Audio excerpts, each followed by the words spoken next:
فقیروں کے پاس جاتے ہیں، اور خاص کر عورتیں جو سمجھتی ہیں کہ ایسے انہیں اولاد مل جائے گی اور ان کے سارے مسائل حل ہو جائیں گے۔ آج میں آپ کو اپنی زندگی کا وہ واقعہ سنانے جا رہی ہوں جسے سن کر آپ لوگ پتھر کے ہو جائیں گے۔ میرا نام کرن ہے اور ہم 2 بہنیں ہیں۔ میری بڑی بہن کا نام ارم ہے، وہ مجھ سے 3 سال بڑی ہے۔ ہم نے جب سے آنکھ کھولی خود کو اکیلے ہی گھر میں پایا، بس 2 بہنیں اور ایک چچا۔ چچا جو پیر تھے، جن کے آستانے پر ہر وقت رش لگا رہتا تھا۔ چچا پیر ہونے کے ساتھ ساتھ حکیم بھی تھے۔ وہ ایسی دوائیاں بھی دیتے تھے۔ نہ تو چچا کے بیوی بچے تھے، نہ ہمارے ماں باپ، اور نہ ہمیں ان رشتوں کا احساس تھا، نہ ہم ان سے آشنا۔ ہم کبھی اسکول ہی نہیں گئے اور نہ کبھی گھر سے باہر۔ چچا ہماری ضرورت کی تمام چیزیں اپنی مریدنیوں سے منگوا دیتے۔ ہمارا کام گھر میں رہنا اور کام کرنا تھا۔ چچا کی مریدوں اور ان کے آستانے پر کام کرنے والے ملازموں کے لیے کھانا بنانا تھا۔ کبھی کبھی ان کے مرید خود ہی کھانا لے آتے اور ہماری چھٹی ہو جاتی۔ بظاہر تو گھر میں بہت سکون تھا۔ چچا رات گئے واپس آتے اور کبھی نہیں بھی آتے۔ ہم دونوں بہنیں اکیلی گھر میں ہوتی تھی اور گھر کے باہر ایک ملازم جو ہر وقت پہرا دیتا۔ ایک طرح سے ہم بہنیں گھر میں قید تھی۔ ہم اپنی مرضی سے باہر آ جا نہیں سکتی تھی اور نہ ہی کسی سے بات کرتی تھی، بس آپس میں کر لیا کرتی تھی۔ اب تو ہمارے پاس کرنے کو باتیں بھی ختم ہو گئی تھی۔ میں جیسے جیسے بڑی ہو رہی تھی میرا اس قید سے دل بھرنے لگا تھا۔ مجھے غصہ آتا تھا کہ ہم یہاں کیوں قید ہیں، کیوں ہم باہر نہیں جا سکتے، باقی لوگوں کی طرح زندگی کیوں نہیں جی سکتے۔ پر ان سوالوں کے جواب میں میرے پاس کوئی جواب نہ تھا اور نہ ہی میری بہن کے پاس، اور چچا سے پوچھنے کی ہمت نہیں ہوتی تھی۔ اب مجھے اپنی زندگی عذاب لگنے لگی۔ خیر، وقت کیسا بھی ہو گزر ہی جاتا ہے، کیونکہ وقت کا کام ہے گزر جانا۔ جیسے ہی میری بہن 18 سال کی ہوئی، ایک دن چچا نے اعلان کیا کہ اب اس کی شادی کی عمر ہو گئی ہے، اس کی شادی کرنی ہے۔ یہ اعلان سن کر ہم دونوں بہنوں کو سمجھ نہیں آیا کہ روئیں یا خوش ہوں، کیونکہ میری بہن کو اس قید سے آزادی ملنے والی تھی۔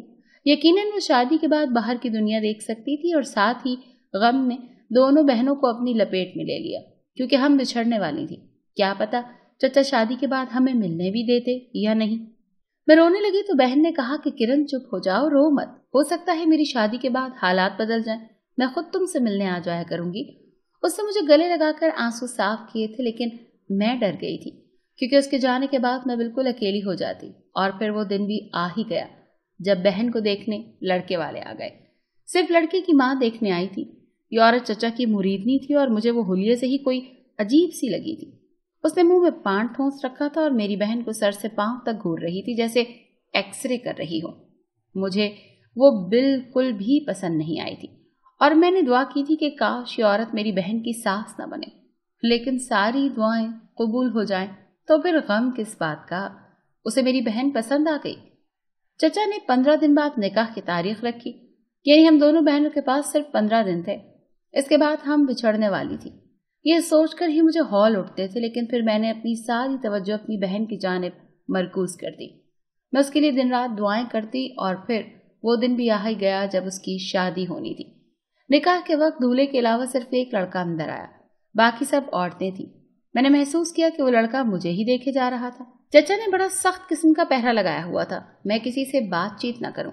ان کی 2 ملازمائیں مجھ پر نظر رکھے ہوئی تھیں۔ مجھے کچھ گڑبڑ سی لگ رہی تھی، جیسے کچھ عجیب ہونے والا ہے۔ وہ لڑکا دکھنے میں تو اچھا تھا، لیکن ہم نے کبھی کسی غیر مرد سے نہ بات کی تھی نہ ملے تھے، تو میری جان اس کے دیکھنے پر ہی ہوا ہوتی جا رہی تھی۔ میں نے دوپٹے سے اپنا منہ چھپا رکھا تھا۔ جب بہن کی رخصتی ہونے لگی تو وہ لڑکا سب کی نظروں سے بچتے بچاتے مجھ تک پہنچا اور مجھ سے ٹکرا گیا۔ مجھے لگا تھا جیسے میرا دل ابھی بند ہو جائے گا۔ جیسے ہی مجھ سے ٹکرایا اس نے سرگوشی کی، مٹھائی کے ڈبے میں تمہارے لیے کچھ رکھا ہے، اسے دیکھ لینا۔ اور میرا دل رک کر چلا تھا۔ میری بہن چلی گئی، مجھے بہت رونا آیا۔ اب میں اکیلی رہ گئی تھی، اس بڑے سے گھر میں بالکل اکیلی۔ جانے کتنی دیر میں بستر پر لیٹی روتی رہی، اور پھر اچانک ابھرنے والی آواز پر میں اٹھ بیٹھی۔ دیکھا تو دروازے میں چچا کھڑے تھے۔ میں نے جلدی سے دوپٹہ لیا اور کھڑی ہو گئی۔ چچا کی نظریں مجھ پر جمی ہوئی تھی، وہ سر سے پاؤں تک مجھے دیکھ رہے تھے، بلکہ گھور رہے تھے جیسے پہلے کبھی دیکھا ہی نہ ہو۔ ان سے ہماری ملاقات کم ہی ہوتی تھی۔ مجھے چچا کی نظریں اپنے جسم کے آر پار ہوتی ہوئی محسوس ہوئی۔